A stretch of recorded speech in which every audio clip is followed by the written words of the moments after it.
We're going to go now to Clute, Texas, to hear from another Republican contender, Congressman Ron Paul. Mr. Paul, welcome to Face the Nation. Let me talk to you first a little bit about what the Vice President said about Afghanistan, because basically what he said is we're going to stay the course there. Now, I know a lot of people in your party don't particularly agree with you on foreign policy, but has Afghanistan been worth our time and treasure? No, absolutely not. We went in there improperly. It was a waste. There's not going to be a happy ending. And I think the Republicans have dug a hole for themselves because they're trying to militarize the president and say we should do more. And yet 75% of the American people said we've had enough. It's cost us too much money. It's time to come home. But this was Obama's cherished position. He says this is the good war. And now we've been there 10 years. It's a sad state of affairs. And I think it's when you see innocent people dying, when you see all the collateral damage, you see 16 people getting murdered, that's a tragedy. But with thousands of innocent people are dying, they just call them collateral damage because we endlessly drop these bombs around and all the people who died in Iraq. No, it's time to change the policy. And this is my argument, is the American people want to change. They're tired of it. It's costing us too much money. But we're not offering anything differently. And so if this is to be an issue, the other Republican candidates offer nothing more than a continuation of the status quo or actually increasing the militarism that we have around the world. So I think that's a losing position. What are your plans now? I mean, it seems clear to me, and you can tell me I'm wrong, but it seems clear to me that there's no way you're going to get the nomination now. Do you intend to continue hanging around?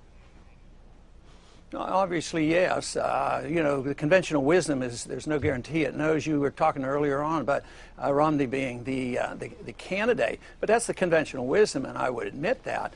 But no, the votes haven't been counted. There's quite a few states right now. There are 6 or 7 states that we're doing quite well through the delegate process. So we don't even know who's getting what so far, and who knows what will happen on the first vote at the convention.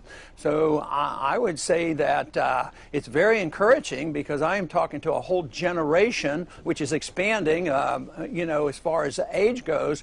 But when I can get 5,200 people out on a college campus is wildly enthusiastic to hear the message of liberty and freedom and less wars and curtailing the Federal Reserve, there's no way I'm going to quit speaking out on this. And there's no way I'm going to give up on the effort to get the Republican back to their roots. You know, in some ways they say, well, why don't you give up and this will help the Republican Party. The truth is, I'm trying to save the Republican Party from themselves because they want perpetual wars. They don't care about presidents who assassinate American citizens. They don't care about searching our houses without search warrants. And these are the kind of things that people care about.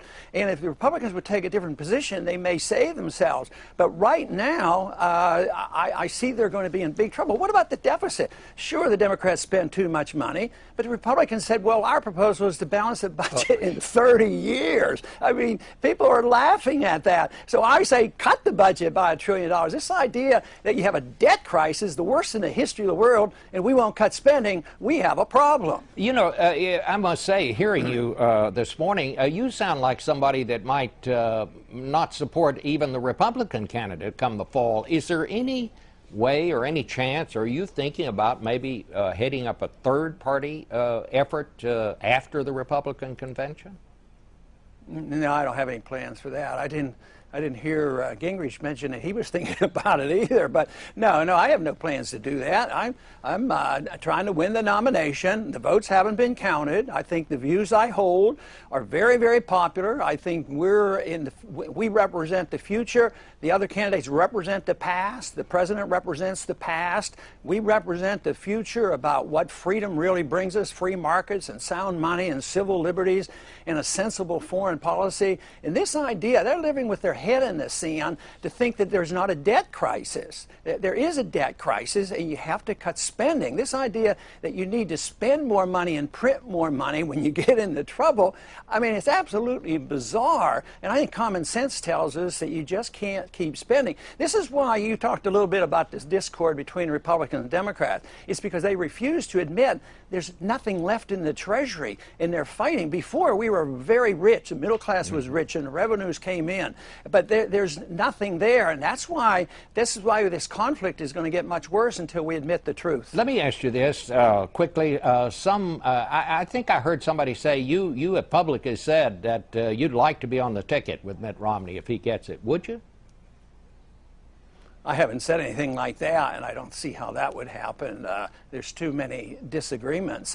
I like Mitt Romney as a person. I think he's a dignified person, and I have no common ground on economics. I mean, he isn't worried about the Federal Reserve, and he isn't worried about the foreign policy. He doesn't talk about civil liberties. So I'd have a hard time to expect him ever to invite me to campaign with him. Would you vote for him, or would you support him?